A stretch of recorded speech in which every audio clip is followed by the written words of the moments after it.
It's a little ambitious, but I think I can do it. And if I can't, it really doesn't matter because I just am letting myself down. Hey, howdy, welcome back to my channel. Today, I'm going to show you my June TBR, right? The month of June, correct? Yes. I have picked probably too many books this time. I'm going to start with the audiobooks and the ebooks that I'll be reading this month. I will be reading Shorefall by Robert Jackson Bennett. It's a sequel to Foundryside, which I read back in February or March. I liked Foundryside. It definitely wasn't my favorite. It wasn't like a new favorite fantasy for me, but I did enjoy it, and also I felt like the magic system was so complicated that I now have to see it through to the end just because I bothered to learn about that magic system. So, and I'm reading Darling Rose Gold by Stephanie Warble. I'll be reading that in ebook form. I've had it on hold for like months now, so I'm very excited to finally get around to it. It sounds a lot like the case of Gypsy Rose and Dee Dee Blanchard. I assume that's probably what the author was basing it off of when they wrote the story. So that's that one.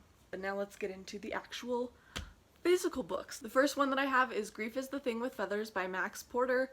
This is another book that I was recommended a lot after my friend died. Well, from what I've heard, it's kind of an experimental novel. There's a character in it that's a crow, and he represents grief throughout the book, and it's about a family who loses their mother and just sort of how they deal with that and how they deal with this arrival of this crow. The next book I have is The Au Pair by Emma Roos.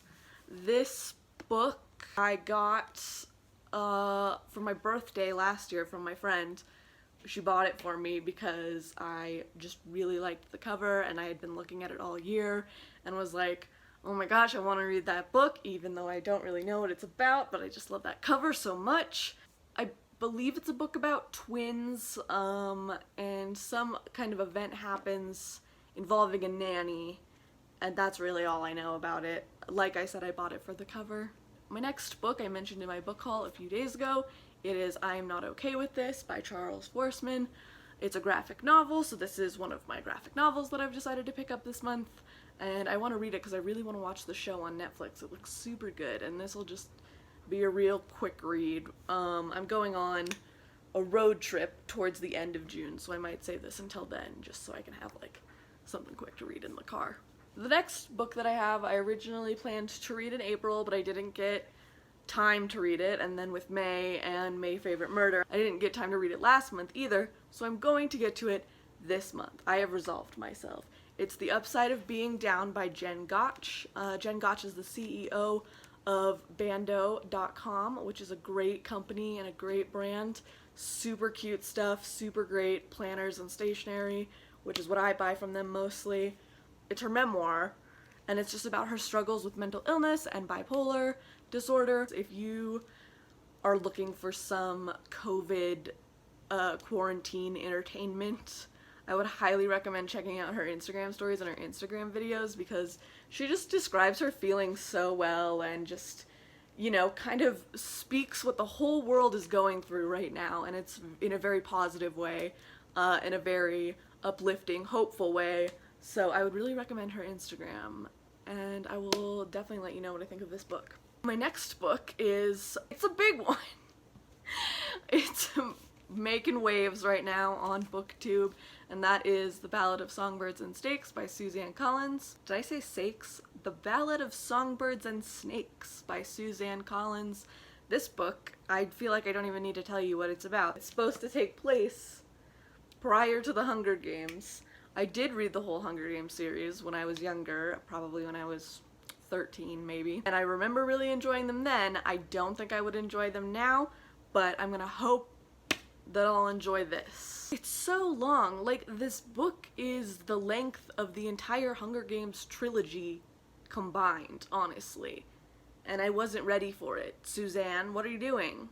The next book I'm gonna read is Sin Eater by Megan Campisi. This book is about a woman who is sentenced to be a sin eater, which basically there's different foods that represent different sins, and if you're picked to be a sin eater, you are forced to eat these foods depending on what sins people are committing or confess to, and when you become a sin eater, you're placed under the guardianship of an older sin eater. This book is based off a concept that was a real thing. I'll read this little author's note in the beginning to you. It says, sin eaters existed in parts of Britain until roughly a century ago. How many and who they were, apart from being social pariahs, is almost entirely lost. What we know is that they ate a piece of bread beside people's coffins to absolve their sins in a folk ritual with Christian resonances. The story I've written starts with the sliver, but is spun out of fantasy. Some of the characters resemble historical figures, but this is not history, it's fiction. So it is based on a real concept, but then Megan Campisi kind of just ran with that little bit of info and turned it into her own story. So it takes place in the past, but is like a different fictionalized history. I think out of all of the books that I'm reading this month, this is the one I'm most excited for.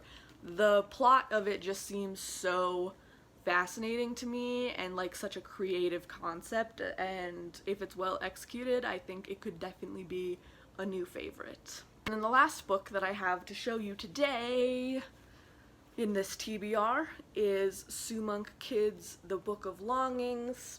I have read 2 out of 4 of Sue Monk Kids' books. This will be 3 out of 4.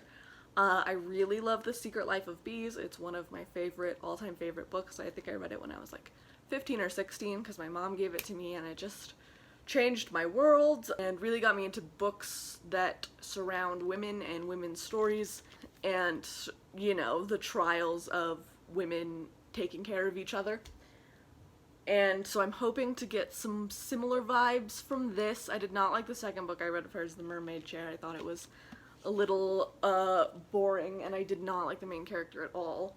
So that one was not as enjoyable for me. But I'm hoping this one will be a win. It is, from what I understand, about Jesus, but if Jesus had a feminist wife and kind of how that would change history. I'll read the back of it to you. It says, I am Anna. I was the wife of Jesus ben Joseph of Nazareth. All my life, longings lived inside me, rising up like nocturnes to wail and sing through the night. That my husband bent his heart to mine on our thin straw mat and listened was the kindness I most loved in him. What he heard was my life begging to be born.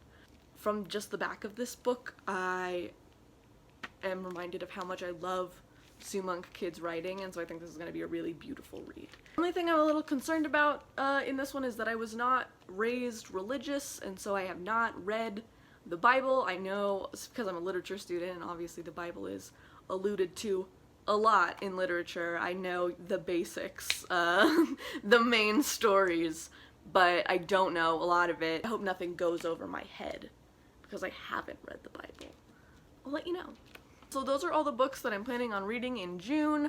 Hopefully I'll get to all of them. There will be another video later this week of my wrap-up for May. I read a lot of horrifying books, so get ready. I hope you enjoyed this video. If you didn't, you can take it and shove it up your ass. That was the worst one yet. Links to all of my social media and my Patreon will be in the box below, and I will see you next time. Bye!